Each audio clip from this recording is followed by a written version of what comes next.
And welcome back, everyone, to Q&A 2026 April, or April 2026. As always, traditionally, I got my adult beverage in my hand. This is M&H Apex single malt whiskey. I haven't had it with over ice. Give me one second here. It's a little not rough, but it's definitely got heat on it. But it does taste a little bit more akin to, like, say, a scotch than a whiskey, even though it is labeled a whiskey. My hair is just naturally kind of coiffed a bit. Not bad, just like I'm noticing. I'm coiffed. So, Q&A. Let's get to it. And, you know what? It's the perfect timing because I had to pre-record this for Wednesday. So, if there's anyone who's getting any questions in before, say, 1:30 or after 1:30 on Tuesday, I apologize. This is when I'm doing it. But luckily, someone did end up putting questions in just before I was about to start. So your questions are going to be here. So let's get to it. And I'm actually going to start from the bottom of the list. So, we just do something a little different here. So from parody of Ghost Ninjago Yokai, we have, what do you think of Uba Gooba Ourplex, commonly known as Ubag? I looked this up. I have no idea what the hell this is. I'm afraid I just don't know what you're talking about when you ask this question. So sorry, I don't have an answer for you. All right, Master of Gaming asks 1 of 10. What is the highest grossing anime film worldwide, and why is it Zootopia 2? I like that. And why is it Zootopia 2? Well, first of all, I actually think it's still, if I'm not mistaken, isn't it still Inside Out 2?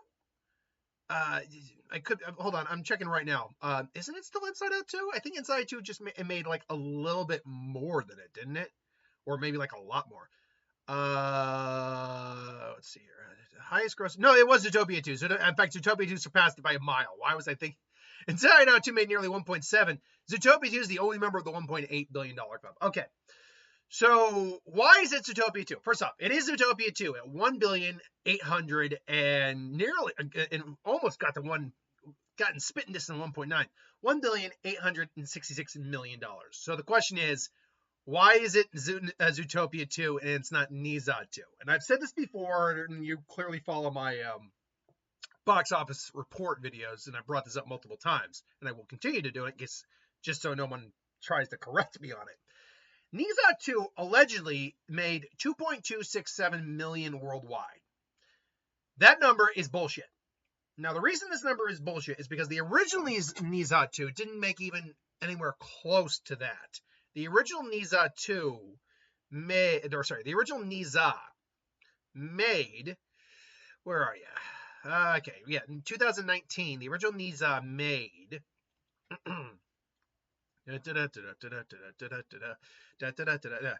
726 million worldwide, with the bulk of that being in China, because that's where the film was made. 719 million to be precise, all over.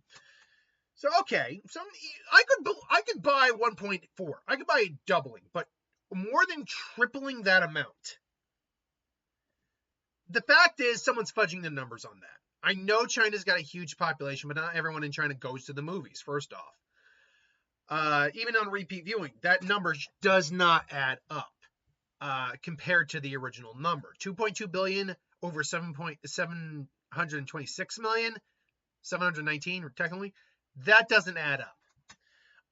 And the reason this doesn't add up is because China is the only market that doesn't adhere to the same rules and regulations when it comes to rating and grossing their films. They use a different metric, and I'm sorry, but if you're the odd man out here, out of, like, say, let's just use a random number, if out of 100 movie-going territories, you were the one person saying, oh no, we're not going to do it the rest of the way you guys do it, and therefore are the majority who have a common metric of grading, we're going to use it a different method, but trust our number. That's not how that works. So unless they adhere to the same rules and principles as everyone else, That number just can't be trusted. And quite frankly, while I'll always love Box Office Mojo, I feel they're very accurate with what they do. This is one of those times I feel like they shouldn't be reporting this. Like, just because that's what China's reporting. I'll be honest.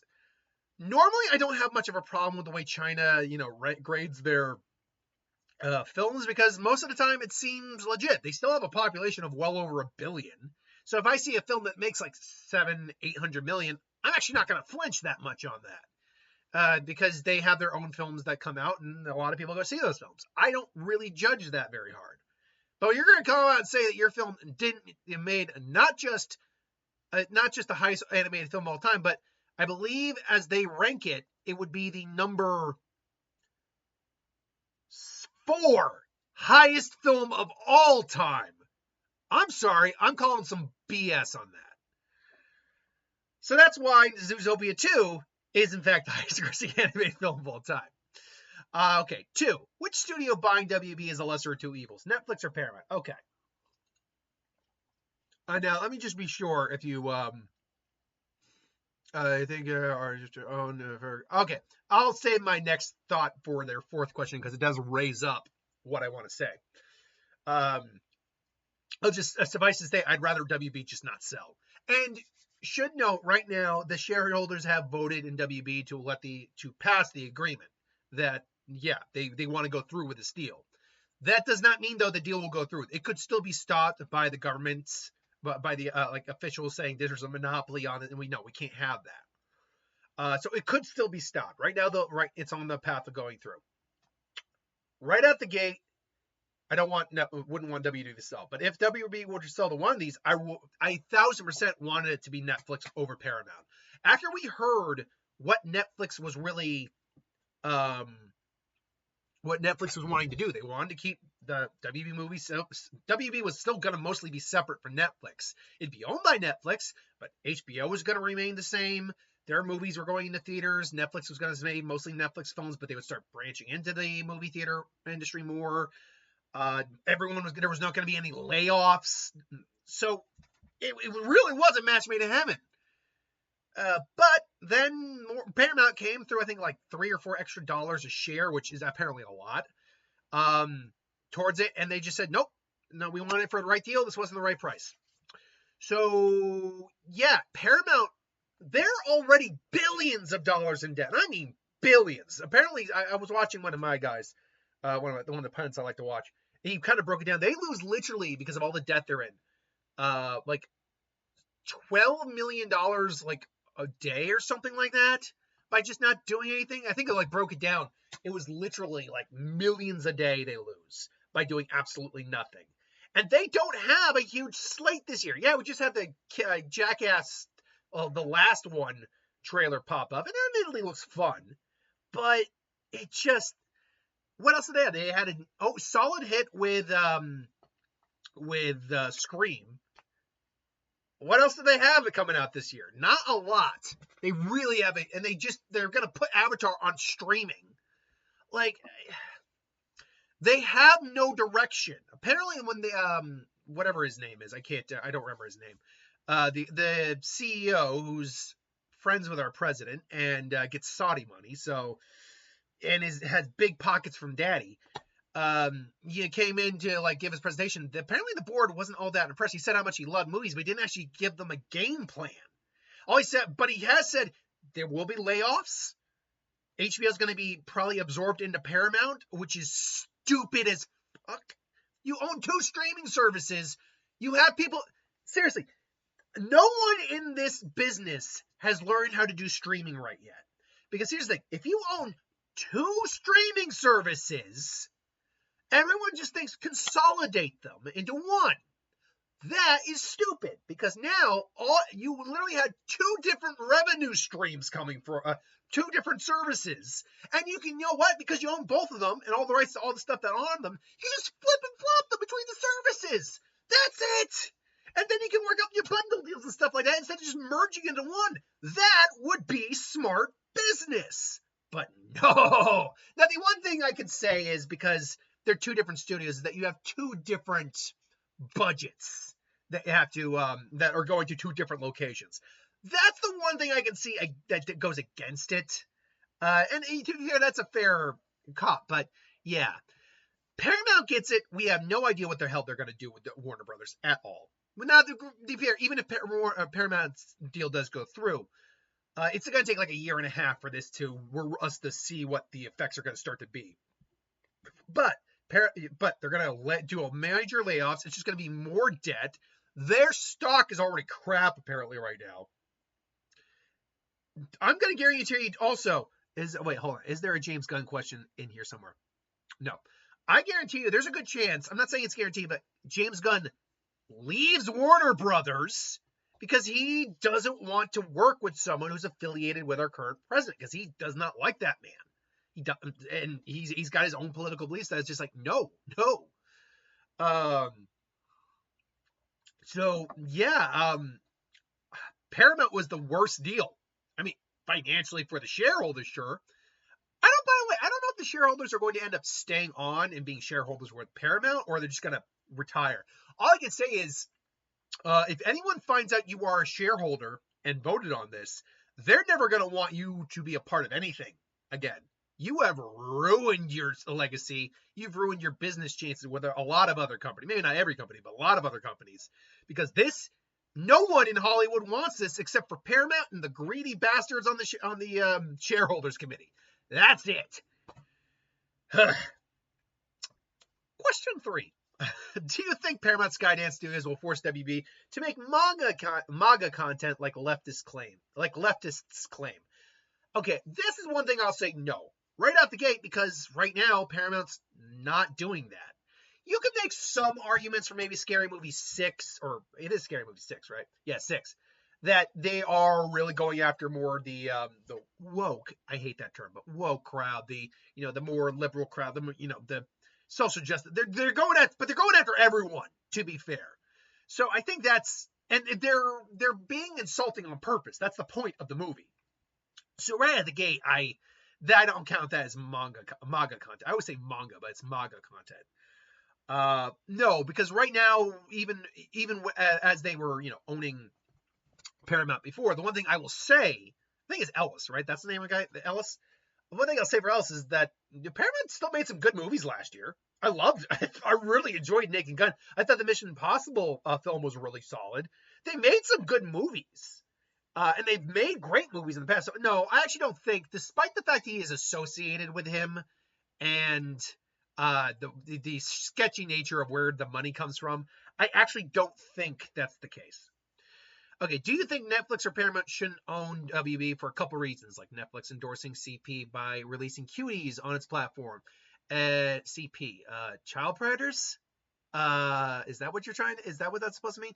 And not releasing movies in theaters, and Paramount being a monopoly. Certain people working in Paramount being in the Epstein files, job losses, less movies being greenlit, and milking up IP while not taking risks on original movies. Okay. So let's address that before I get to the neither should own it. I don't think Cuties is endorsing child predators. I think Cuties was just a bad move. If they had a story to tell about this kind of culture of girls, and I didn't watch Cuties, mind you, so maybe I'm wrong entirely, but it is a culture. Don't get me wrong, that is a complete culture. The fact that movie was made is kind of gross, but otherwise, I don't think that's really endorsed. That's not endorsing. Let's be very clear. That's not endorsing. Them endorsing say the people at Netflix say that yes, children and adults should bang kids. That's what that would be endorsing. That's not making a film on a subject is not endorsing. So keep careful where you place blame and labels on. And not releasing movies in theaters. Well, that was kind of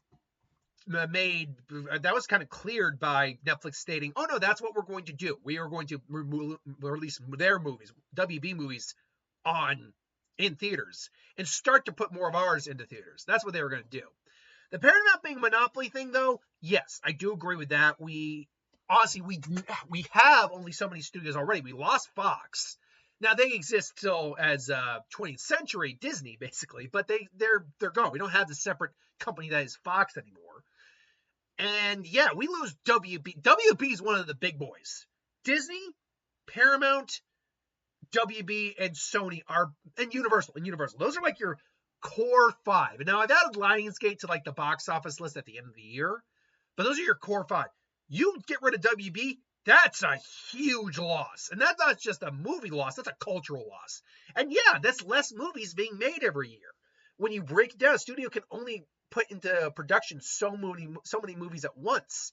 Not to mention job losses, as you said, less movies being greenlit, milking IP. The milking IP thing, again, there's more original content being made now than ever before. It's just that the main headliners aren't as original movies. That's, I think, where people say that there's no original films anymore. No. There's plenty of original films. They're just usually smaller releases. And a lot of people don't go to support them. And then the big films that are original releases, guess what? They don't always do so well. And yet a lot of people bitch and moan about there being no original releases out.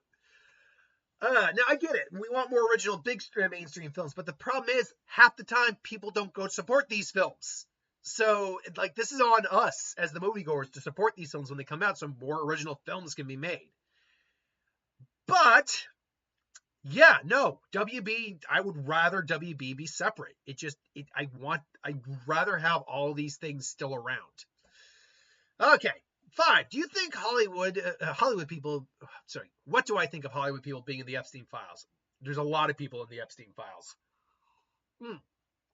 Now, it actually should be noted, and I'm not defending anyone in the Epstein files, but I'm not defending Epstein in the least. Man was a monster. I mean, I hate to put these words, but I'm glad he's no longer around, though I would prefer he be suffering and serving his time. What are you going to do? But because your name shows up in the Epstein files doesn't inherently mean something. Weirdly enough, how did Frank put it in Always Sunny in Philadelphia? I was there for the snorkeling. I didn't know anything about the kid banging stuff.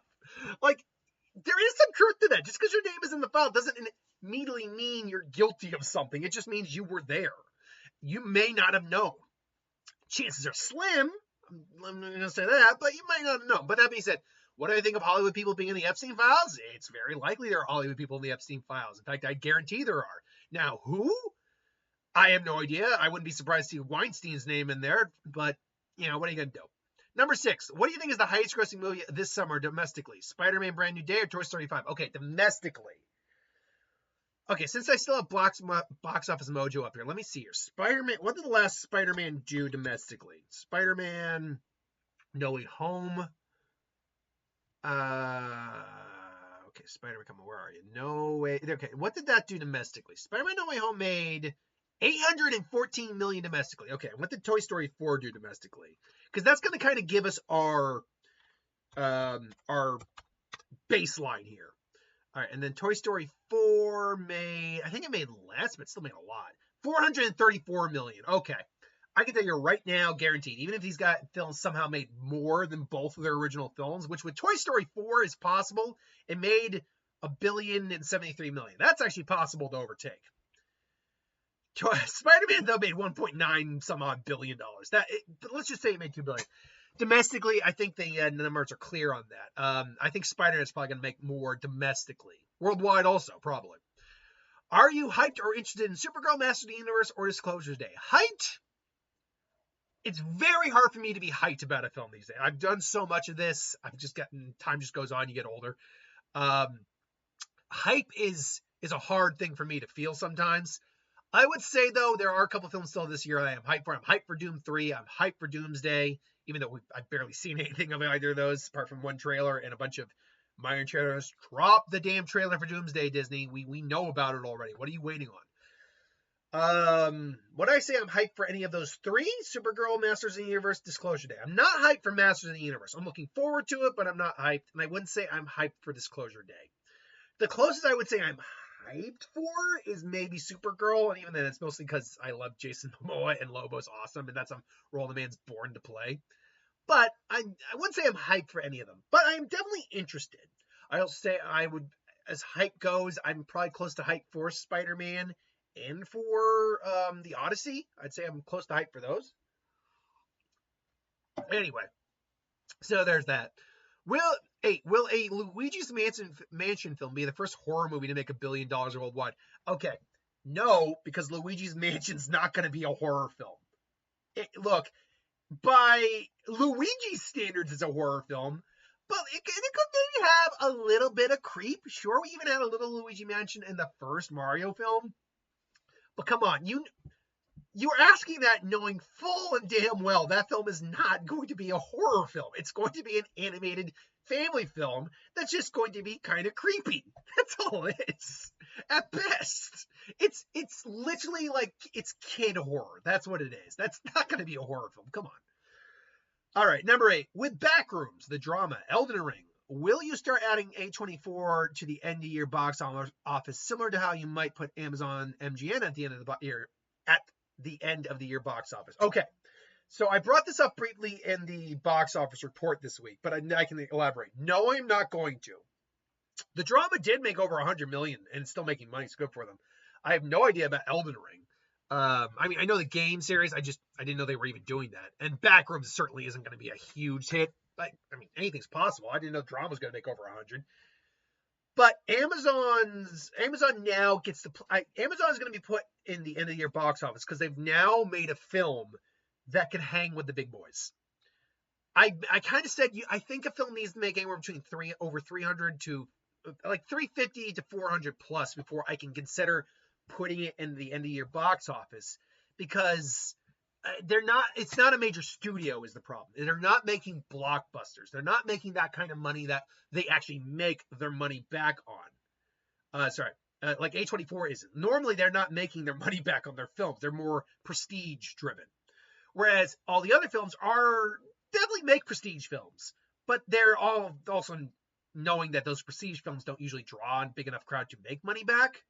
So they all started making those big blockbusters that make hundreds of millions of dollars. So until you can make a film, which right now, if I'm not mistaken, Everything Everywhere All at Once is the highest grossing A24 film at around 147.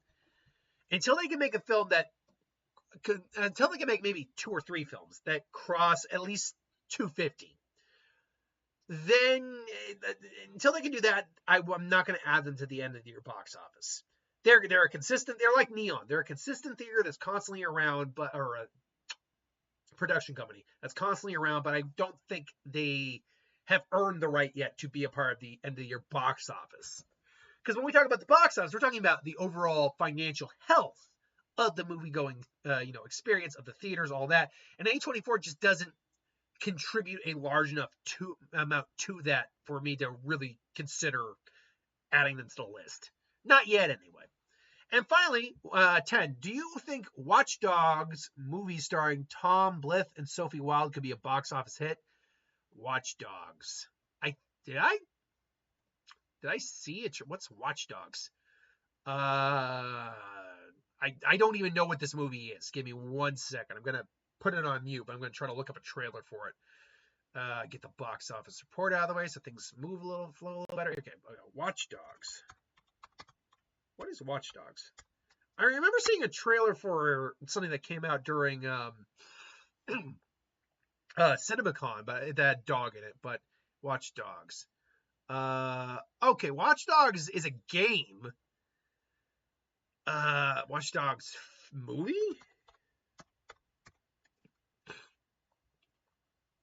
Watch Dogs trailer 11 years ago. I'm not gonna lie, I don't know what you're talking. I can't find a movie called Watch Dogs. Okay, hold on. Watch Dogs. Is it coming out the Watch Dogs 2026? Okay, there we go. 2026. What's this movie now? An action film. Okay, I'm gonna tell you. Oh, it's got Christy LeBlanc in there as well. Does this film have the people you're talking about? Because I'm not seeing the names you're talking about in this. Starring what? Tom Blyth and Sophie Wilde. Does the one I just found have that in there? Because I'm gonna be honest, I don't know what you're talking about otherwise. Okay, yeah, okay, this is the right one you're talking about. It is based off the game. I'm gonna tell you right now, if I couldn't find, I'm not saying I'm the expert on anything. If I know something and if I don't know something, that means nobody knows it. I'm not saying that, but The fact is, I struggled to find anything on that. So I'm going to probably say no, it's not going to be financially successful. Okay, how did Google ask one of, looks like two? Yeah, one of two. Are you of European ancestry, Irrigan? Origin, heritage, I think you were asking? Yeah, I mean, if you, it's not that difficult to figure it out. This beautiful pasty complexion.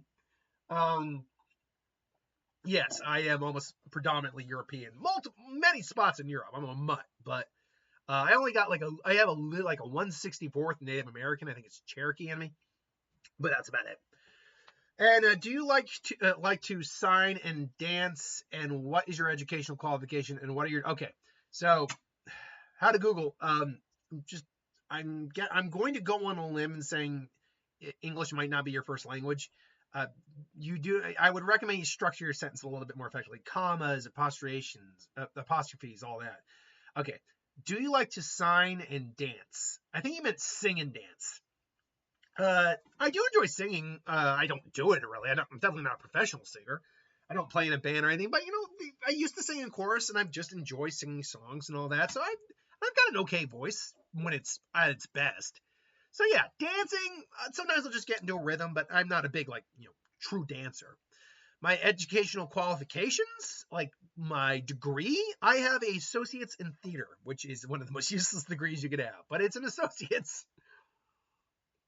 And am I a Democrat or a Republican? No, I am neither. I don't actually. I don't support as an American. I really don't support our political system as it stands. It needs to kind of be reworked. I know it won't be anytime soon. I do not identify as either, and I'll leave it at that. Okay, Diego Lorente. Okay, Diego, as you have literally six different questions. Technically, you have more than that, but you have like 6 different times. There you go, my brother, my friend. I will answer all these as I normally do, but you can literally just consolidate everything you're going to ask into one comment. You can do that. It's fine. Okay, but anyway, all right. I'm not even going to bother saying 2 questions. You got multiple questions. Okay. Would I rather be in a graveyard around 3:33 a.m., a Ouija board which tried to contact the dead, or a crawl space getting hunted by a serial killer? Which of these options will you pick? Bonus one of them can't get you 2 billion. Okay, you didn't specify which one gets me 2 billion. You just said one of them can't get me 2 billion. Okay, I'll be honest. I'll just take the graveyard at 3:33 a.m. Why? Because there's nothing. It's just a graveyard. All the corpses are either dead or those tombstones are for just remembering someone. There's just no issue there. Ouija board trying to contact the dead. I'm not taking a risk with that. And being hunted by a serial killer depends on the time. And a crawl space, no less. Put me mano a mano with a serial killer. As long as they don't have a gun, I'll take my chances. But a crawl space, no thanks. So yeah. The next question: what's your honest opinion about reincarnation? Will you ever come back in another human, plant, or animal? Honestly, I have to believe in reincarnation. Well, okay, you choose. I mean, if you have to feel like you have to, that's fine. Reincarnation is though something I've often toyed with the idea. I was like, because we understand so little about the human spirit, soul, consciousness, all that. We understand so little about it that we just don't know what happens. People talk about past lives infringing on each other. Like, do we have memories of things like that? But like, I have no memories of a past life, as far as I can tell. It would be. I mean, that doesn't mean it didn't happen. But the fact is like we also have to understand the concept of life in general. Like, if an animal dies, does it reincarnate into the next one? And does essentially that mean when a species goes extinct, that's when the reincarnation cycle ends for that species? Or do they just reincarnate into something else? Do animals even have spirits or souls? Do we reincarnate just into where do we go after we die? Is it just blackness? Or is it, there's a lot of questions. Like, we have no memory of our birth really at all. And no memory of what happened prior to that. Like, it's just all black. like we just came into existence, basically. So it's a really interesting philosophical question. Do I believe in reincarnation, though? I can't say. It's going to be the most agnostic answer in the world. I am neither nor. And now this is, but I'm not agnostic in the sense that I need proof. I'm not a skeptic in that sense. If you want my just standard religious belief as it stands, I do not worship, pray to any specific deity. I do not go to church. I do not practice any religious practices. But do I believe in a higher power, be it a god or whatever? Yes, I do believe that I do believe that with how little we understand things about ourselves and just, the instances we have of the supernatural life beyond all that do exist in the world on some capacity, I do believe that there is something beyond us. And maybe that takes the form of reincarnation. Hell, I wouldn't necessarily be against the idea of coming back. I would love to have at least some level of my memory, if I'm going to be honest, but that seems to be almost next to impossible, at least from what we can tell. So yeah, reincarnation isn't like the worst idea. The only problem with that is, if reincarnation does exist, and if we are the only intelligent life that can, with conscience, whatever, that means eventually everyone is going to be screwed, because eventually when the sun turns into a giant supernova and incinerates the earth, well, we're all boned. Like, everyone is boned, the human race goes extinct, all life is done. But, again, enjoy the ride. That's what we're here for. Okay, and then you got a whole more 10 questions here. Okay. Question 1, would you ever like to be reincarnated as another human or animal? You should go, okay. Would I? I'd be okay with that. I'd prefer a human. I would prefer the top species, simply because that's what I'm used to, and I'd like to relive human experiences again. Okay, question 2. You can explain what's nightmare. 2. Can you explain what's nightmare fuel? You should Google it. All right. For the sake of argument, I will. What's nightmare fuel? Like, why am I? See, yeah, no, okay, yeah. See, that's not a question that's not a very well worded question, my friend. Because explain what's nightmare fuel. You should Google it. That's not. You're asking me to do research on something to explain it to other people, but yourself. But like, what's nightmare fuel? Nightmare fuel is basically the stuff that, in theory, should give you like you see it. The perfect example would be if you run into a rabid bear that got mauled and it's just got his face ripped off and it's coming at you. That's nightmare fuel. That's gonna haunt your dreams. That's what nightmare fuel means. Okay, 3. What's your favorite Leonard Skinner song or Stone Temple Pilots? Okay, I do know Stone Temple Pilots songs, but Leonard Skinner, you might think Freebird. No, my actual favorite Leonard Skinner song is actually Simple Man. And I actually really like Shinedown's version of that song too. But Stone Temple Pilots, I know for a fact, Stone Temple, I know I've heard some of their songs. Stone Temple Pilots songs. What are some of their songs? Hold on. Interstellar Love, Vaseline, Blood, Plush, Wicked Guard, Sour Girl, Empty, Creep. Oh, well, they're the ones that Creep. Okay. Or at least a cover of it. So, I mean, it probably would be Creep. Yeah, I'll go with that. Question 4. Do you like Anya Taylor-Joy? I do. Lovely actress. Very talented. Absolutely, I like Anya Taylor-Joy. 5. Ever tried a Ouija board or Magic 8 Ball? Magic 8 Ball, hundreds of times. Ouija board, never in my life. And not because I'm not necessarily scared of ghosts, but I don't want to take that chance. 6. What's your favorite cowboy movie? Oh, that's a good one. Cowboy movie. Okay, it's not the most recent version of The Magnificent Seven. That's a good film. It's surprisingly good. A remake, though. I mean, cowboy film? Look, it's going to be a little bit of a cop-out answer. It's Unforgiven. That's one of the best cowboy films ever made. Ever made. Clint Eastwood at the height of his power. In terms of filmmaking, acting, all that. 6, 7, what's your favorite fruit? Yeah, here's the thing. If we're talking about like a fruit I will just eat regularly if I have it on call, probably apples. I like apples a lot, but I like grapes. I like blueberries. I'm going to say that. But you know what? Raspberries. I think raspberries might be my favorite fruit. Okay. Are you from Texas? No, I am not. I am from Massachusetts. 9. Do you remember 9/11? Yes, I do. Yes, I was. Trust me, I'm 36. I remember 9/11. Um, 10. Would you rather be on the Titanic, be on the passengers, or on the? What the hell is this question, dude? Seriously, what the hell? This is the trolley car scenario. Would you rather be on the Titanic or on be on the Titanic on the passengers? I don't know what on the passenger or on Twin Towers. Well, actually, you didn't specify 9/11 for that, so I'll take the Twin Towers. I'll take it before 9/11. Thanks.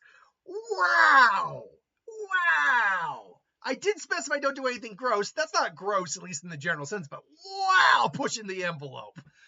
But you know what? I gave you the option. That's the question. Just don't get upset if people start to hate you, Diego. All right. Okay. Let's see here. Which one do I like more? Stone Temple Pilots and Nine Inch Nails? Probably Nine Inch Nails. And I ever tried a Ouija board in a cemetery church at night for $2 billion? In a cemetery? Oh, I thought you said in a cemetery church, or cemetery or church. You know what? Yeah, give me a Ouija board in a church for $2 billion. Absolutely, because then the Lord will save me. But again, generally I don't screw with that stuff. But for $2 billion, I could hire an exorcist. All right. And I think these are the last of your questions that I got lined up here. Nope, I still got 2 other ones. Okay. Or 2 other comments. Question: what do you think is the meaning of life? What do you think the meaning of life is? Honestly, okay. So here's the thing. Let's get philosophical for a second. People always are looking for meanings in something, including the meaning of our existence.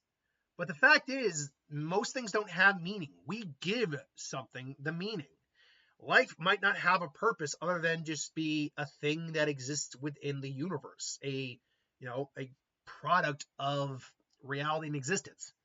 So whether it be God, whether it be nature, whether it be aliens from our universe, which then it would be our God, wouldn't it? It's just looking for thinking what the meaning of life is irrelevant. Give your life the meaning you want it to have. That's what my thoughts on the meaning of life is. Then we go from deep philosophy to, you ever watch Robot Chicken? Yes, I have. And I enjoy Robot Chicken. 3, what's your honest opinion on Frank Sinatra on a Frank Sinatra biopic or a Dean Martin biopic in the style of Bohemian Rhapsody? If you cast one, if you're cast of one of these, are you asking if I were to cast one of them? And a buzz question: do you ever watch Carmen Sandiego? Not in a long while. And favorite twist ending in the Twilight Zone? Yeah. By the way, just number them, dude. You don't have to say last or bonus question all the time. Favorite twist ending of Twilight Zone, real quick, before I get back to the Frank Sinatra Dean Martin one. That's a good question. I mean, the time at last. That is so classic. But I will admit, I do love the one where it's like they think Mars is invading, and it turns out Mars is invading, and then it turns out Venus is invading. So it's like, yeah, no, sorry, Mars. I do like that one. The twist on the twist is good. But a Frank Sinatra biopic and Dean Martin biopic in the style, I couldn't think of tell you the cast to play them. Who would I think is the best? No, it'd have to be Frank Sinatra. I mean, that's all Blue Eyes. That is truly like the pinnacle of the Rat Pack at that point. Plus connections allegedly with the mob, all that. So yeah, I'd go with Frank Sinatra. Plus, I just like Frank Sinatra songs better. I'm a big Frank Sinatra fan in terms of his music. Okay. All right. Have you heard about Chuck Norris dying? Yeah, everyone heard about that. Now, what's your favorite Chuck Norris role in your opinion, like his movie or show he was in? Okay, so I actually was never a huge Chuck Norris fan, if I'm going to be honest. But if we're talking about like side roles he did, smaller roles, cameos, weirdly enough, I love his just literally like 45-second cameo in Dodgeball. Thank you, Chuck Norris. Thank you, Pierre LaFleur. Like that was hilarious. And yeah, I liked him in Expendables too. And yeah, I know it's sad. I know he got a little cranky old man near the end, kind of gay bashing a bit. Like, just no, but who doesn't at least appreciate Chuck? And the Chuck Norris means, man. Chuck Norris doesn't do push-ups. He just pushes the earth down. Chuck Norris died in 19 this. Death was just too afraid to get him.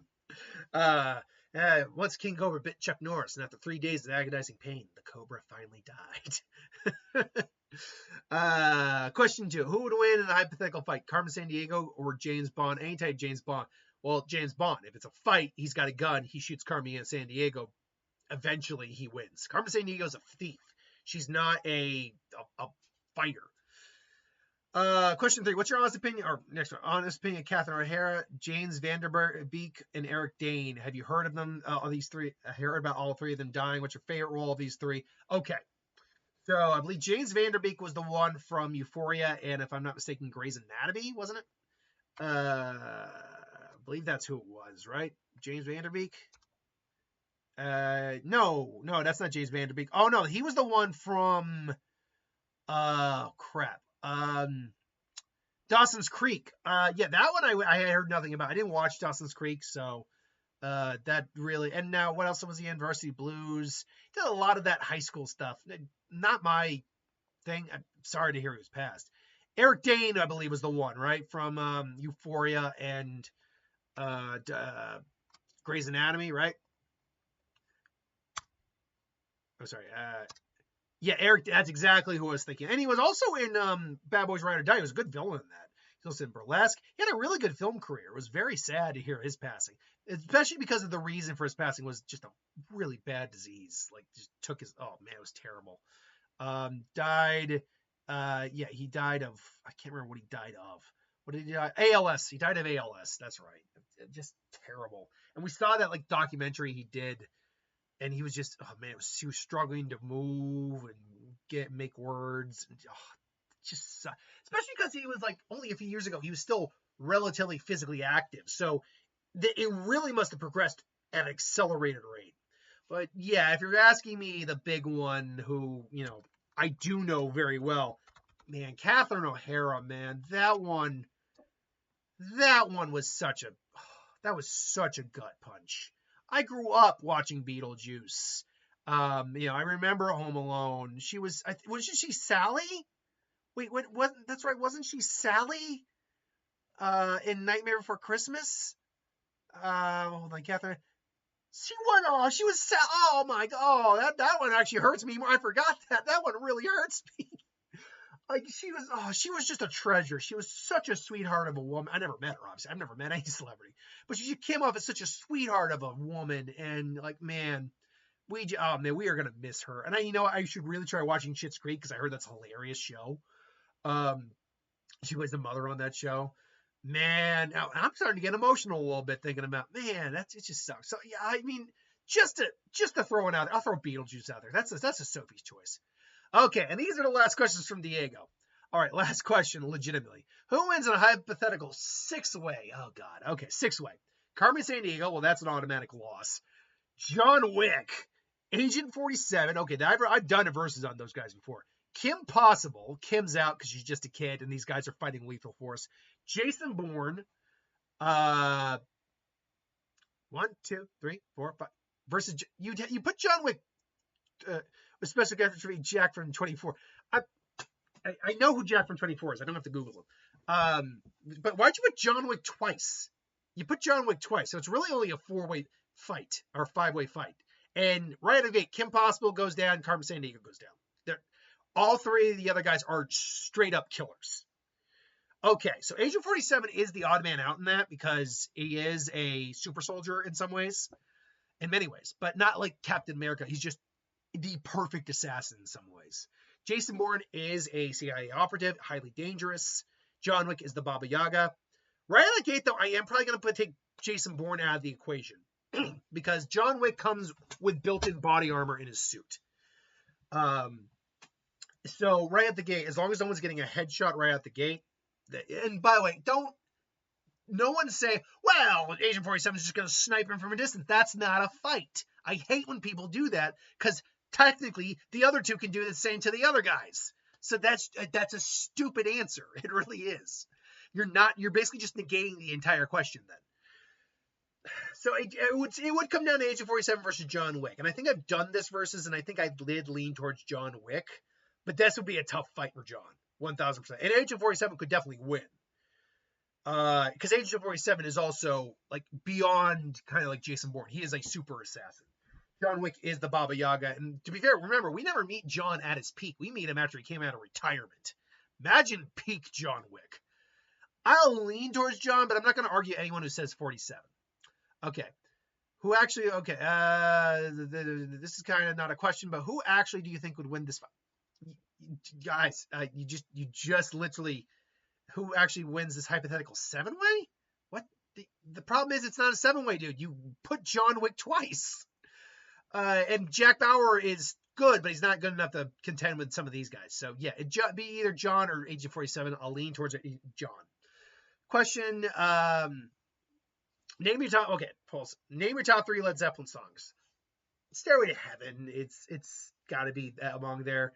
When the Levees Break, though, is an underrated one, I think. I really love When the Levees Break. And probably Immigrant Song, if I'm going to be honest. In no particular order. Because it could just depend on my mood. And then the last question from Diego today. Before I go to bed, is basically, have you watched Carmen Sec? You asked me that before already, man. You don't have to repeat the same question. If you're gonna, like I said, consolidate these into one comment. If you're gonna make it separate, don't have to repeat questions, friend. It's all good. Okay, now Diego's all cared for. All right, Rivet, man, a lot of people giving me kind of some religious asking questions today, aren't they? Or philosophical existence questions. Rivenet asked the question, do I believe in heaven and hell? In terms of the way the Bible depicts it, man, probably not. But I do believe there's just something beyond life. I don't know if I believe in a strict place where the bad get to be punished and the good get to be rewarded per se, but I'd like to believe that. I'd like to believe something like that exists. It's a very nice thought. And I think that's really what a lot of faith is. It's just we'd like to believe something exists, so we act accordingly towards it. Now, that being said, don't be a good person so you can get an eternal reward. Just be a good person. And then if their eternal reward does exist, that's what it all comes down to. I hate people who are religious because they want to be taken care of after death. Like they don't want to be, they don't want to be hurt. They don't, who would say, I'm a good person, I'm going to heaven. No, you're not. You're not a good person because you're a good person because you're religious, not because you're a good person. Like, I hate that. Okay, now to some more just fun questions. Pedro Silva Laffamon asked the question, hey, Brent, happy April. Let's go. Happy April. 1 of 10. Your channel is built on the foundation of what-if scenarios, especially in the Naruto universe. In your view, what is the single most critical narrative turning point in a major anime like Naruto, Dragon Ball Z, or My Hero, where a different choice would have fundamentally altered the show's core themes and characters' dynamics rather than creating a cool new power-up? Okay, so I will correct you on that. The foundation of the channel actually is built on movie reviews. I'm not being dick when I say that. That's a fundamental fact. We started doing movie reviews, and then I just made the choice to add in what ifs and who wins and all that. But yes, it has kind of now become the backbone. That's the thing. It's not the foundation, but it's become the backbone of the channel. But what would be like the fundamental changes that would just what would be the changes that fundamentally change everything about one of those? Let's see. In My Hero, it's easy. Deku not getting one for all. That is a fun change that fundamentally changes the course of My Hero. In Dragon Ball, Goku dying. That fundamentally changes everything. If Goku's not there, most stories don't end well. Naruto, though, is a unique one. I would say Naruto not being the Nine-Tails Jinchuriki. That fundamentally changes the story. Because that's kind of the crux of who he is, how his life went. So, yeah, that would be a big fundamental change. All right, 2. You also create a lot of who would wins. I do videos pitting characters like Homelander against Akuma, Agent 47 against John Wick. When you design these matchups, what's more important for a fun discussion? Strict adherence to in-universe power levels and feats, or finding a thematic connection that makes the battle narratively interesting, even if it's a stump? Okay, so the real answer to that is I don't design these. I take suggestions and do the suggestions. That's why when I look at these and look characters up, I sometimes go like, nope, this should have been a stomp. Should have been a speed route because this was a stomp. I'm not looking necessarily for thematical connections. I am trying to adhere to their power levels, yes, from their respective worlds, and I will also see how those power levels kind of interact and compare. A perfect example of this is anytime Pennywise gets thrown into a fight. In his world, Pennywise is a big swinging dick. In any other world, he is not so much. So that's how different realities interact with different character are very key to how those go. 3. While you cover many modern anime, your channel evokes the cult classic Highlander. The Highlander franchise itself has a strange history of animation from post-apocalyptic 1990s cartoons to 2007 anime film The Search for Vengeance. I was actually not aware about that one. Do you think these anime adaptations got right or wrong about the core appeal of the immortal in the game? I didn't know that existed, so I don't have an answer for you on that. Sorry. You've reviewed films like The New Mummy and the potential Super Mario Bros. Galaxy movie. Given your channel's focus on crossovers and versatility, what's a dream movie crossover that will probably never happen and that you would love to review? One that just isn't a superhero mashup, a bizarre genre clash. Well, I don't know about truly bizarre genre clash, but I had an idea. Bear with me on this. Tremors versus Aliens. Cross the Alien franchise over the Graboid franchise. It'd be perfect. The Graboid, a ship lands, a couple eggs get out, people start getting attacked, but then some of the aliens run into the Graboids.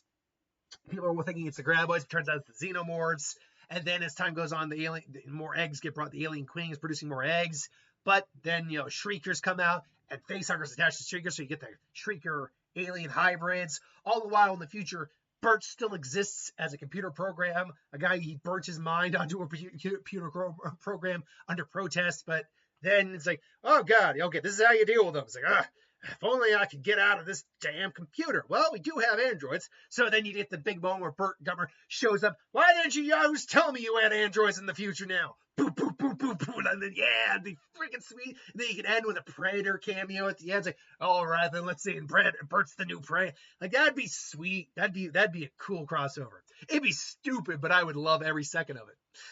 The concept of the afterlife in cartoons is often played for laughs or as a temporary setback. Are there any cartoons or anime you think have handled the concept of the afterlife or the permanence of death with surprising maturity or world-bending depth?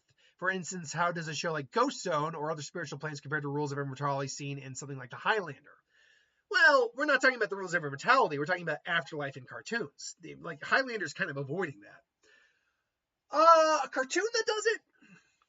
Well, I mean, Bleach handles it well, but that's not necessarily the permanence of death, is it? That's a completely different thing. An anime or cartoon that handled death well. The permanence. I mean, believe it or not, things like Rugrats handled it well with talking about Chucky's mom. I don't know why my mind went to that, but they did. Maybe a more mature cartoon that I can think of. I can think of plenty of shows that handle death great, but cartoons, and I mean, there's plenty of animes that probably handle death with permanence as well. I'm blanking on some of them though. Your channel features long-running narrative series like the multi-part sagas of What If Goku was adopted by the Briefs, or the biggest challenges of maintaining internal consistency in character development in a fan-driven alternate timeline story that can stretch for many installments. Okay, some of the constraints or issues that can come from it is remembering stuff I've done in previous episodes, even if I've written it down. Like remembering that and just not repeating something. And trying to adhere to the rules I've set for the universe. I'm not trying to do straight up fanfic, but I will lean towards the fanfic side of it occasionally. Take a look at the most recent Naruto What If I'm doing with Itachi not killing his clan. That is introducing original characters. That's something that didn't exist. But there's enough rules that I've established within that What If that I can do that and still remains consistent to the story. So those would be some of the more difficult things. Looking at your content, there's a clear love for 90s and early 2000s. I did grow up during that time. Are there any classic anime or cartoon properties that from that era you think, Thundercats, He-Man, or other older shonen, they believe are due for a modern revival, but with a specific twist that would resonate with today's audiences. Modern revival. The problem is you're now saying resonance with the twist that resonates with the audience. I'm gonna be honest. I'm not sure I love that. Cartoon or anime that I mean, you could. I wouldn't mind re-seeing Beast Wars done again. Beast Wars would be cool. Because I that was my Transformers. I didn't grow up on Transformers. I grew up on Beast Wars. Who else? What else could maybe be approached again?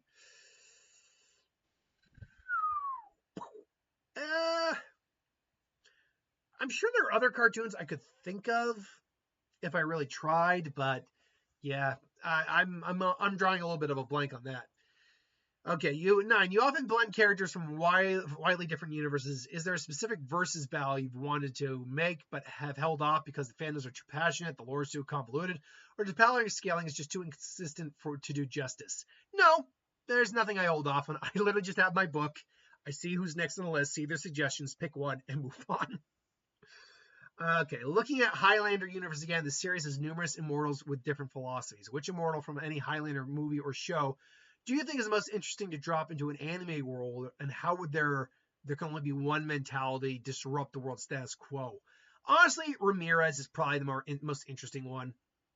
You know, I am Egyptian. Como estás, everybody? I'm Spaniard. But no, Ramirez, man. Ramirez is the man. All right, thanks for the questions. Just the Chicken asks, 1 of 8. How's life treating you at the moment? Are you doing well? I'm doing pretty okay. 2, could Jedi and Sith use the Force to block or redirect Mjolnir? That is theoretically yes, but the amount of momentum behind Mjolnir is such that you either need a mystical command over it to stop it, or just sheer strength. You would need the Force with telekinesis alone. Maybe no. I mean, a strong enough Force user like Vader or the Emperor or Luke could probably do it, but it would just be a redirection. They couldn't like control it. That's how I would interpret that. Let's see here now. The Omnitrix can now store Pokemon DNA. Which 10 Pokemon would you choose to be on your Omnitrix? Only one legendary allowed because it's no fun otherwise. And that's fair. I would say for my legendary, to get that out of the way right now, there's a lot of good legendaries to pick from. I'd go Giratina. Ghost Dragon gives you immunity to 2 different types. Giratina is always just great, and he's the Pokemon of antimatter and gravity. Then I would probably throw Chestnut. If we go by lore, its shields can stop bombs. Then I'd probably throw Gardevoir on there. I'm trying to do type variation here also. I'd throw Scizor in there. I'd throw Tyranitar in there. Probably throw Metagross in there. I could theoretically just throw all the pseudos in there, but that's stupid. I'll throw Hawlucha in there for a little variety. Not Hawlucha, I already got a fighting type. And then again, I'm going to be overlapping types anyway. So if I'm overlapping types, I'll also throw in Dragapult. I'll throw in Toxtricity. Love Toxtricity. Great mon. I'll throw Volcarona. And what would the last one be? Ooh, that's that last one. I could always just do like a favorite like Lucario or something. That's not fun. I also want to have most of my hands available to me. Giratina is like the one exception. Oh, maybe shoot something from like Gen 9, just to throw some Gen 9 out there. Trying to remember what my team was on Gen 9 when I played it the first time. Oh, you know what? I'll throw Kingambit on there his Supreme Overload ability only works when the other guys have like been knocked out. So no, that doesn't work. What are some of the other choices? Oh, you know what? I'll throw Hydrapple in there for some shenanigans as well. Hydrapple's fun. So there you go. What is your theory on what happened to the Senju clan? Why did they die out? A lot of war killed a bunch of their clan. We know that. We have no idea how many Senju were left by the time the village was actually founded. We know Tobirama was still alive, Hashirama was still alive. We're sure some of the clan members were still around. Madara may have ended up killing a bunch of them, or they might just have died off. Maybe they just didn't marry off, have kids, or maybe they that the lesser Senju, because not all the Senju were created equal. So maybe they all just died off. Really, They didn't become ninja, didn't have kids, or not enough of them ultimately had kids. All right. So why didn't Obito use wood style more often, considering he had Hashirama cells? Probably because it wasn't natural to his body. The Hashirama cells help stabilize him, help keep him vital. The regenerative properties helped keep his Sharingan from being overtaxed, helped basically rejuvenate it, so it didn't make him go blind. But he didn't use it because he only had so much. They only had so much Hashirama cells to graft onto him, so he didn't want to kind of overdo it. Granted, he can kindly just replace that arm, so I guess he had enough. But again, it's not natural to him. It's kind of like why Danzo, even though he has Hashirama cells, doesn't use wood release either. Not really, anyway. Can a bad sequel actually ruin a great movie? And can a sequel ever make you enjoy a original less? Okay, can a bad sequel ruin a great movie? I don't think a bad sequel can ruin a great movie. It doesn't, because the great movie is still great, and you can just ignore the sequel. But can a sequel ever make me enjoy another movie less? Like, can it make me... I'm going to give you a perfect example of this. I fall in the rare spectrum of people who actually enjoyed, and I have them both over there right now, and I love both movies, the second Ted movie over the first one a bit more. And why? Because while admittedly, him breaking up with Mila Kunis, because she didn't want to come back for the second one, does hurt that storyline a bit. I watch him and Amanda Seyfried, I'm like, I like them more. They have better chemistry, I think. And honestly, when we actually kind of look at what he how John explains why the relationship didn't work out, I had to kind of agree. I'm like, yeah, she was kind of molding him into something he wasn't. Yeah, you could make the argument she was trying to help him grow up, but he's a child. He's a big man. He's kind of a big man child, but he can still hold the job. All that. He is who he is. And yeah, it does actually kind of make me like that movie a little less than before. Not that I hate it. I still love Ted. Ted is hilarious, but still, yeah, I could say it's possible. Yeah, certainly sequels don't just disappoint. They can actually undermine. Whether it's you're just following up. Was Disney Plus a big reason why the MCU fell in popularity? Okay, the biggest reason is because of the drop in quality, but it's actually not an unreasonable argument to make.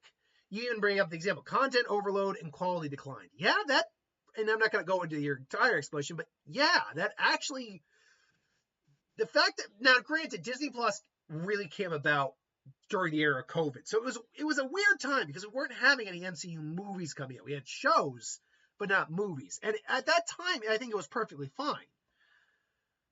But yeah, it also, like when you get WandaVision and then referencing WandaVision in Multiverse of Madness, yeah, it does feel like extra homework that you needed to do. You had to have the streaming service watch a specific show to understand what they were talking about. So, yeah, it's no, do I think it's the main reason? The big reason? No. The big reason, if I'm going to be frank, was Bob Chapek. Bob Chapek is the one who mandated all of that and put the speed blitz on all those movies coming out in 1 year. And then, and was, cutting corners, taking away Kevin Feige's power. Ultimately, the big reason for Marvel's decline was, lack of quality control, and therefore that falls on Bob Chapek. So yeah, it's not the big reason, but it is a reason, and it's a notable reason. Geo Knuckles, Digimon Break introduces Geckomon's new ultimate form, Minarch. Oh God, Minarch Chilizamon reminds me of Metal Greymon mixed with War Growlmon and Rise Growlmon. You should check out the design. It's cool. Cyborg Digimon with jetpack. Oh, okay, at some point I'll do that. Let's see here. Not Nunny. Asks one of three. Okay. Will you ever consider doing a series such as having one or more characters attending a Devil Fruit just having Devil Fruit exist in the Naruto-verse? Or yes, the Devil Fruit and Naruto-verse existing is guaranteed to happen. I've even I even did a quick poll asking about that. And I'm sure at some point in Dragon Ball or My Hero as well. But yeah, no, definitely. Having and more than one character obtaining a Devil Fruit, yeah, that's going to happen eventually. I want to read a lot of One Piece. I want to try to catch up on One Piece before I do that. I know it's probably a pain to keep track. No, it's fine. 2, if you give any Pokemon a Devil Fruit, what would they be in terms of gaming? Oh, that's over 1,000 Pokemon and only around 200 plus Devil Fruit. That's, yeah. Like, hypothetically, if I were to just say, what would I give Pikachu? What would I give Pikachu? I mean, turning him into Living Lightning would be kind of fun. So maybe the Gorogoronami, or sorry, the Gorogoronami, maybe that. And will there be any Pokemon or One Piece what ifs in the future? At some point. All right then. Nathan asked 1 of 3. Favorite Invincible villain? Probably Conquest. Though season 1 Omni-Man is pretty good.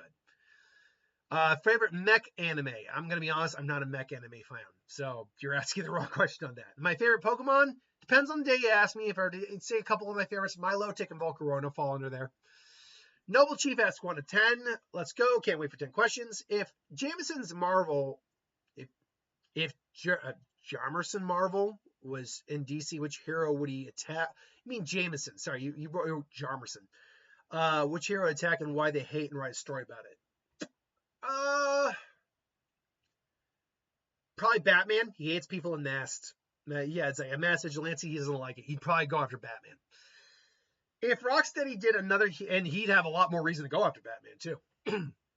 If Rocksteady did another hero in the Arkham game world, who would you choose? I'd say Green Arrow could be like a Tomb Raider style game. We haven't got that Superman one they've alleged, and we might get another hero though.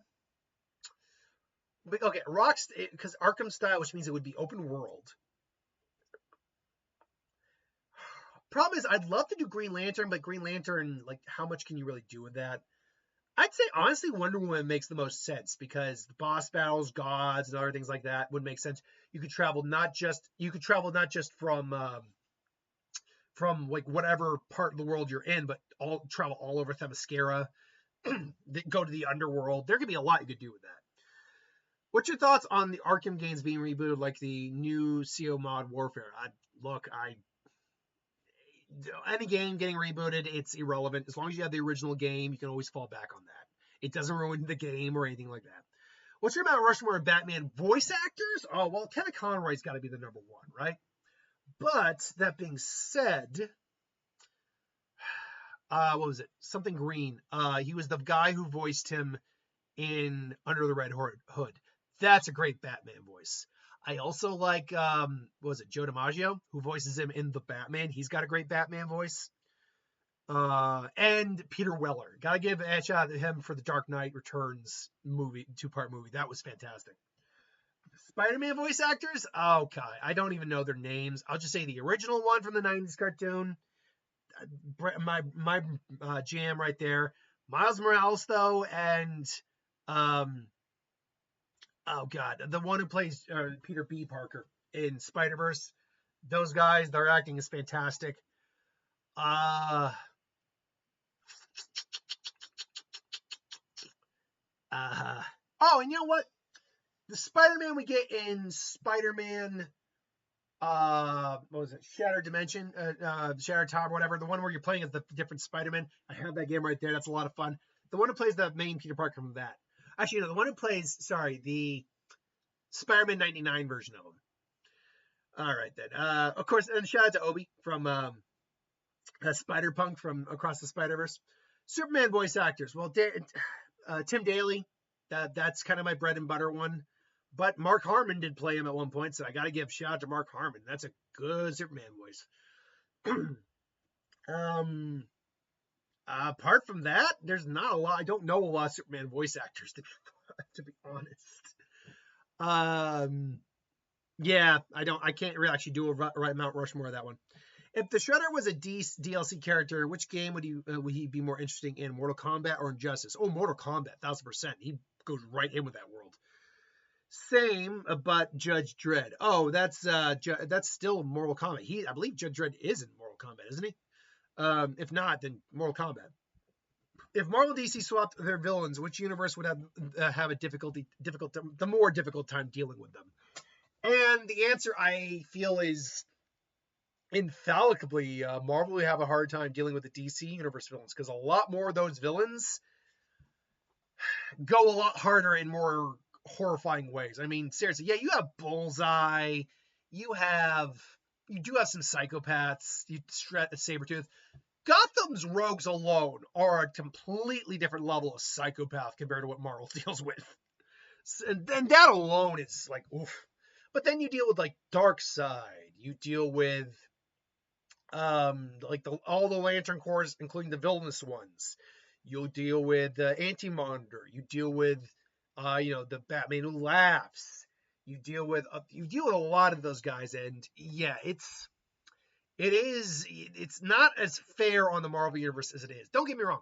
DC universe would still have to contend with the likes of Thanos, Galactus, Annihilus, Ultron, Apocalypse. And then that's not even getting to some of your higher, like the Black Winter, Null. Like, you would still be dealing with a huge amount of problems. But, yeah.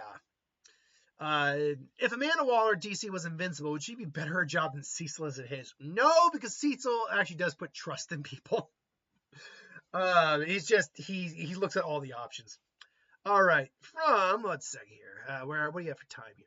Oh, we're not doing too bad on time. There we go. Yeah, we're only at like an hour and 10. I'm going to get this under 2 hours. Nice.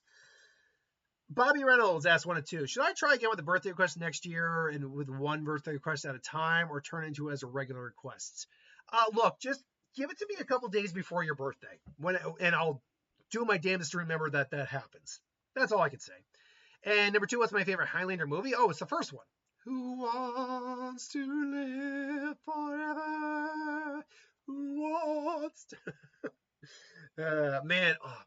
It's better to burn out and fade away. Yeah, come on. The original Highlander is a goddamn classic. Everything else that came after it is garbage. The planet Zeiss, folks. The only good part of the second movie is Sean Connery magically making bagpipes appear when he's throwing his essence into a fan blade. Oh, what? Witness the miracle of an age. Will we ever see each other again? Who knows, Highlander? Who knows? Like, that's the only part I like about that film. I do like the fact they were able to bring him back, though. Stupid how they brought it, but I like the fact they brought him back. All right, from Kynaerith the Demon. Me again, got quite the questions this time. 1 of 11. Let's get to it. Your opinion on Mega Starmie. That was stupid. Even in concept, that's stupid. Not every Mega Evolution worked. Could Arrancar and a Shinigami have a kid? And what could they do? See, that's actually, I think this has actually been brought up to some degree. That Arrancar do, in fact, have reproductive organs. They theoretically can reproduce. So could a Shinigami and a Arrancar have a kid together? Unless you're Haribel and your hollow hole is where your womb would be, that is actually confirmed, then, yeah. If a hollow and a Shinigami and a Quincy can, with being dichotomically, granted, he had a special Gigai for it, but I don't see why. Honestly, hollows seem to be more compatible with Shinigami than Quincy's are. Now, what could they do? Oh, man, you're talking about a pure hybrid between the two. You're talking about having all the abilities of a Shinigami and a hollow, which means you'd arguably have a being that could use, kind of like Hikone, a Zanpakuto that has its own Shikai and release, but also a Resurrection, or kind of like how Tozen did it as well. So they'd have a 3-option choice. Now, that being said, maybe when puberty hits, they start to exhibit their more hollow-like traits, like what their true hollow form is. But still, I'd say it's possible. How powerful do you think Mewtwo and Gardevoir are compared against other psychics in fiction? Like psychic, you mean like psychic characters, like Tatsumaki from One Punch Man and stuff like that? Pretty powerful. I mean, Gardevoir, if we're not even talking about psychic abilities, can literally summon black holes. So right again, it's more powerful than most psychics. Mewtwo, though, we know can like just erase the minds of people on the planet easily. Literally manipulate the weather with psychic abilities. Even someone like Professor X would have to be careful around Mewtwo. So yeah, and Tatsumaki could just snap her body, and just that's the. She could try to fight him, but that would be, I think, a losing fight on her end. So I think Gardevoir is powerful for different reasons other than its psychic abilities. Mewtwo's just got very powerful raw psychic abilities. How powerful could One for All be if it was in Dragon Ball being passed down? Being passed down, you mean? Well, given the fact that even casually Dragon Ball characters can lift like tens of tons of weight, we're talking about if like say One for All spent like a couple years, a decade being passed down before like hit All Might through all these Saiyans and all that, particularly Saiyans. That would be the big thing.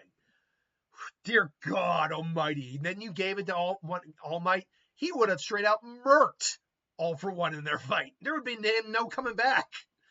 So yeah, it would have gotten pretty powerful. And that's not even the strongest role. Imagine giving it to Saitama of all freaking people. Can you imagine that? When the man doesn't even have a real limiter anymore, we know there's some level of peak to his power. We just don't know where it is.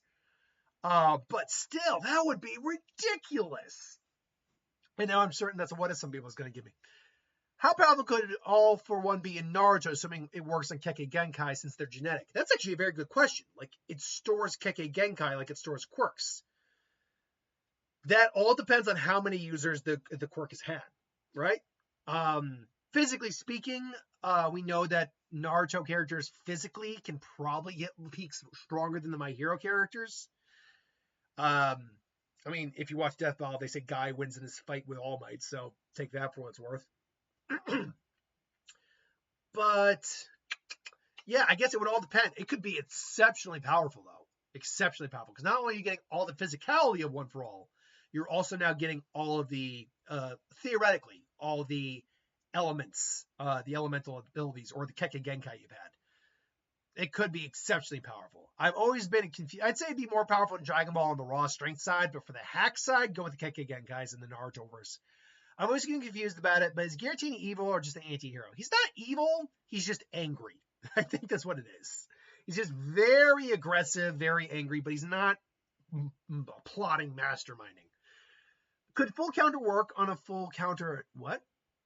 Could full counter work on a full countered attack? From 7 to the... Oh, okay, so you're asking, could if full counter fully countered an attack, and that attack somehow got thrown back at him, could they full counter the full countered attack? That's a good counter. Full counter. How does that work? I've talked about full counter before, and because it only works on magic, it's never been all that. It's never been all that useful in a fight. In any of the verses I've done, because most of his opponents don't use it. Okay. Full counter enables the wielder to reflect attacks aimed at them back at their enemy, but with more than double the power. Therefore, the stronger the opponent's power, stronger the power of the user per cover. The main drawback is this power cannot initiate any attacks themselves. So I mean, it doesn't say it can't just redirect another redirected attack. I would say, yeah, it would work on a full countered attack. Is there a time Zanpakuto? No, there's. If not, could there be one? No, there's. As far as we know, there's no time-based Zanpakuto. It probably would be a very hacks Zanpakuto, but could there be one? Hypothetically, any Zanpakuto is possible. Thoughts on aliens? I believe some form of alien life exists, whether it's little green men who have ships or whether it's just amoebas. The universe is so vast that it's near impossible for it to, for us to be the only planet with life on it. Hot tamales or red hots? Well, seeing as I don't like hot food that much, I'll say red hots. And finally, how's your day? My day is going fine. Thank you. James Riley, what are moments in fiction that make you feel, even by the story's lore or logic, don't make sense? Okay. Me and my girlfriend are watching Grimm right now. We are now on season, I think, 4 or 5. I think we're on season 4. Hold on, I'll check that right now. But basically, we just ended the season with Juliet going rogue, okay? Hold on one second. Spoilers if you haven't watched Grimm, but Juliet is the main character's girlfriend. Something happens, she gets changed, and she breaks bad. She breaks bad. And she breaks bad hard, to the point where they pretty much character assassinated her. I'd say if it wasn't kind of in character, if we don't actually see a little bit being in character. Okay, what was it again? The Grimm Identity. We're on season 5 right now. Sorry, we just started season 5. Okay. So, because we just started season 5, we're dealing with the whole Adeline has the kid. She doesn't want to be a Hexen Beast again. She doesn't want her powers back again this time around. Whatever. Okay. But the problem here is, to answer your question, lore or fiction? Was it fiction that makes you feel like the story lore logic doesn't make any sense? Okay. As far as I can tell, there are some Vests in that world that are genetically disposed to being jerks, assholes, and maybe even a little evil. It's just kind of their culture. It's in their DNA. But many of them, even outside of their culture, can be decent. And we see that with Adeline, that despite the fact she's a Hexen Beast, they just milked that storyline for all it was worth, wasn't it? They don't really go into, oh no, being a Hexen Beast automatically corrupts you. They never go into that. So when Juliet starts literally spiraling out into this horrible person, like truly evil, they never set up that this is what would happen. They never set up that just her becoming this would happen, especially when we meet Hexen Beasts, like, what was it, Henrietta, who are like, oh no, Henrietta's actually really not that evil. In fact, she's not. We meet Renard's mom, who might have some, other, motivations, but she doesn't seem evil. Yes, Hexen Beast can be evil, but technically any Vesten can be evil. So it's one of those things where I'm like, well, no, just her becoming a Hexen Beast doesn't make her evil. Like, you guys aren't laying this out right. And then they briefly have a line, like, I think what was the Clear and Vest in Danger as the episode, where she says, I don't want to go back to that again. Like, wait, so you're saying it does affect you mentally? Like, you're not laying out the rules of your universe well here, guys. Because all this is making Juliet is making her look like a stuck-up Valley Girl bitch. Honestly, it is. So yeah, okay. So yeah, that would be a world where I'm like, okay, you're testing me here. Okay, Chris Dash, 1 of 16. Who do you think has the better school? Xavier's school for the gifted youngsters from the X-Men, or UA from My Hero Academia? You know what? I'm going to go UA, because as a school, I think UA is just the better school, because you can have also just non-quirk individuals at that school. And it really is training you for the outside, for that society, right? While as Xavier's school for gifted youngsters is a good school, the teachers, all that. But it is also, you're kind of very reliant on it as your home in many ways, whereas My Heroes, UA is just a school. Let's see here. 2, what do you think about Kratos and Atreus' opinion about what do you think about Kratos and Atreus' opinion about Marvel Comics and MCU, Thor, Loki? So what do I think their opinion would be? Loki, honestly, Loki by the end of his arc right now, they probably would be cool with. Honestly, they probably would be cool with the entire lot of the MCU, because these guys actually, maybe Odin they could take some gripes with, but ultimately I think they'd be fine with them. Okay, do you think these DC characters could use the Infinity Gauntlet? Superman, yeah, he could probably use it. Darkseid, he has used it, and it didn't work after a while, because it doesn't work outside the dimension. Batman, okay, so here's the thing. We actually know that anyone can use the Infinity Gauntlet in the Marvel Comics. In the MCU, it takes someone extraordinary power to withstand that power. But yes, Batman, I think it would be a Steve Rogers thing where the power might start to corrupt him a bit, but yes, he could. Wonder Woman, yes. Green Lantern, probably. White Lantern, yeah. Superboy Prime is actually arguably stronger than it. Lex Luthor, yep. Brainiac, yes. Black Adam, yeah. Technically speaking, anyone with the Infinity Gauntlet can use it. It's a matter of what level you can use it. But yes, every one of these characters could use it. Did you watch Invincible Season 4? I actually don't watch Invincible. Mostly because I don't have Amazon Prime. Did you watch Boise? Again, don't have Amazon Prime. I am keeping a breath of what's going on in The Boys, though. Do you think that Ultron, Brainiac, and Metal Sonic could work together? Probably not. They all have superiority complexes that would all just, clash with each other. The question is who would win in that fight. That's a great three-way fight because Ultron now has Pym Tech in the lore. So if Metal Sonic tries to scan him, Ultron probably would pick that up and just disappear before he gets a full scan. Brainiac and him would probably duke it out for a bit, but he could scan all of Brainiac. Honestly, all Ultron would have to do is appear in Metal Sonic and just burst him out from the inside and try to take him over. That would be the way he'd have to beat him. Appear, use Pym particles to just shrink, appear, and just take him over. Because if Metal Sonic copies both of them, they're screwed. That's just it. Mind you, he would have to have some level of power to get through Vibranium/Adamantium. And that would take some power that, unless he's got the Chaos Emeralds, doesn't necessarily have, but regardless. 7. Do you think Pennywise Deadlight could affect Eggman, Metal Sonic, or Sage? Eggman, yes, he's human. Metal Sonic and Sage, no, they're not human. They're not even living. They're sentient machine, but they're not living. How do you think about, what do I think, what do I think Stain's opinions would be on Tails, Amy, Knuckles, Shadow, Silver, and Blaze?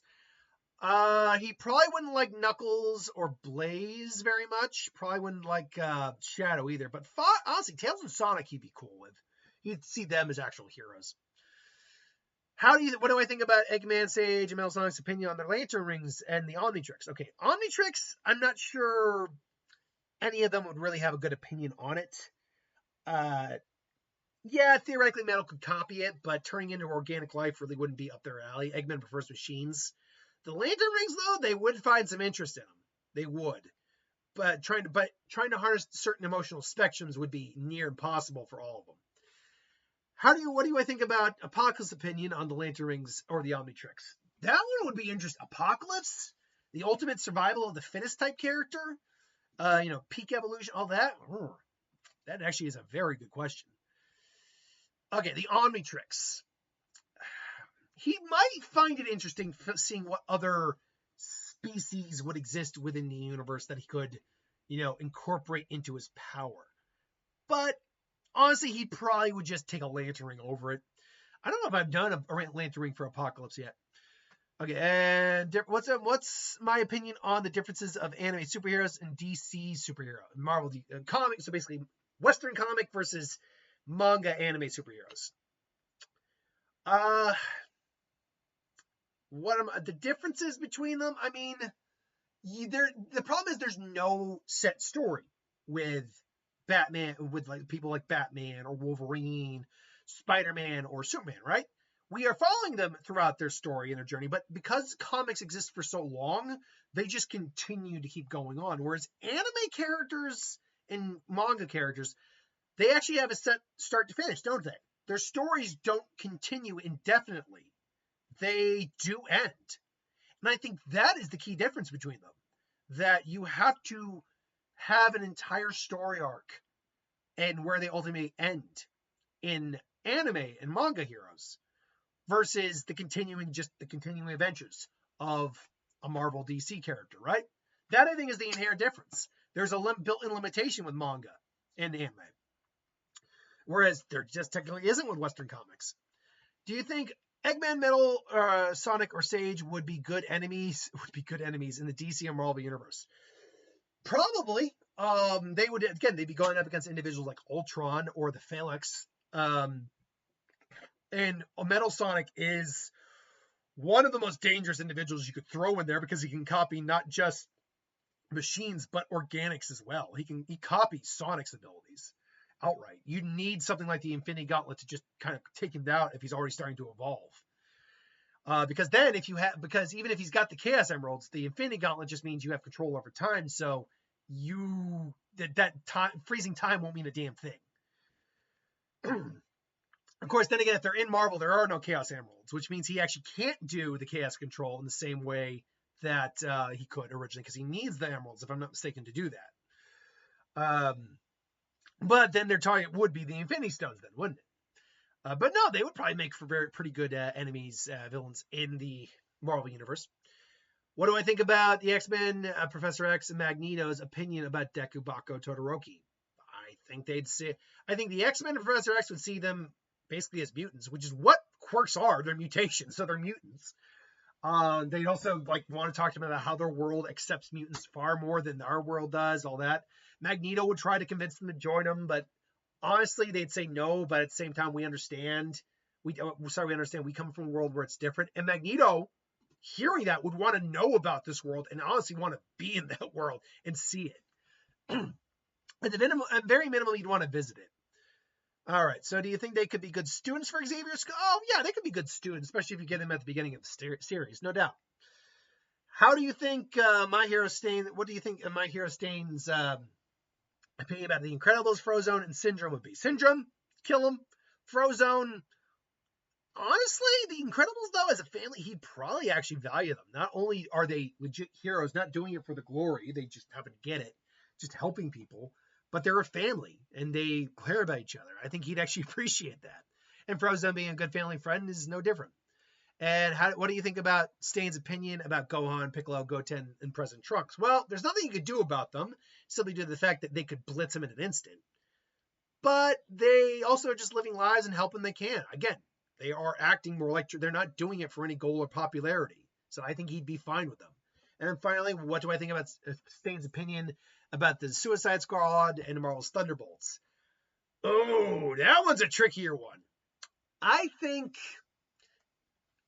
he could relate to the Suicide Squad and Thunderbolts a bit, that the losers, the lesser heroes who are kind of being forced to be heroes. It's like we don't want to be heroes, but we're going to do our job anyway and help people. He would definitely come to odds with them at points. I don't know if he would say, because he was after Heroes, because he felt Hero Society was corrupt and fake and phony at that point. It's a really good question, actually, how we would feel about them. Anyway, though, so yeah. And then finally, our last one from Joshua Merriweather. Hello, Clockwork Highlander. May the force be with you always, and the force be with you. Or may the force be with you. Keep up the great work. 1 to 10. What's your favorite summer activity or events to do? Honestly, I'm not a big outdoorsy guy. I don't do camping. I used to like swimming as a kid. I just don't mind it, but I just don't do it often. Yeah, I'm mostly a relaxing guy. Going to the movies. I'll still go around town, walk around, especially on a nice day. But yeah, I'm more introverted these days. I've always been kind of introverted. 2, how good is your knowledge on Fairy Tail? Like off the top of my head, not good. I know the base of Fairy Tail, all that, but Fairy Tail is not one I have the best knowledge on. I'd have maybe an average knowledge at best. Do you have any new or current weekly TV shows or series that you would recommend? Well, if you're not watching, you're about to just say, tell me your thoughts on Ted Season 2, Invincible Season 4, Daredevil Born Again Season 2. Well, I'm watching Daredevil Born Again Season 2 right now. And is it next week? No, the following week is when the Punisher special comes out, so I'm watching that. But yeah, I don't really have any recommendations beyond that right now. Although, I mean, we're watching Doctor Who, or in Shooty's second season, so we're almost done with Doctor Who. That's freaking wild. We're also rewatching the Marvel stuff right now, the MCU and Netflix stuff. Me and my girlfriend. I can't tell you about Ted Season 2 or Invincible Season 4 because I haven't watched it. But me and my dad are deeply enjoying Born Again Season 2. Apparently, though, its viewership has dropped like 50% from last season, which is not good because it's a great season.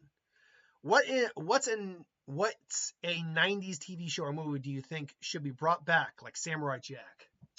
A 90s TV show or movie? Is there anything I can remember watching in the 90s that should be brought back in some capacity? I mean, bring back Dexter's Lab. I'd love to rewatch more Dexter's Lab. Let's see here now. A 90s show. You know what? I loved watching Big Wolf on Campus. I'd like a modern reventing of that with some better effects. Mind you, I still want kind of like the main wolf effect to be like makeup and stuff like that. But yeah, do Big Wolf. I loved Big Wolf on Campus, which I think you can actually just watch for free on YouTube. Thoughts on my thoughts on the Academy Awards this year. Thought it was good. I do like the fact that he really poked fun at Adrian Brody for that overly long speech he did, not respecting the time. He just goes, and then I love the Hannah Hathaway. It's like, what do you think of my dress? And the nominees are.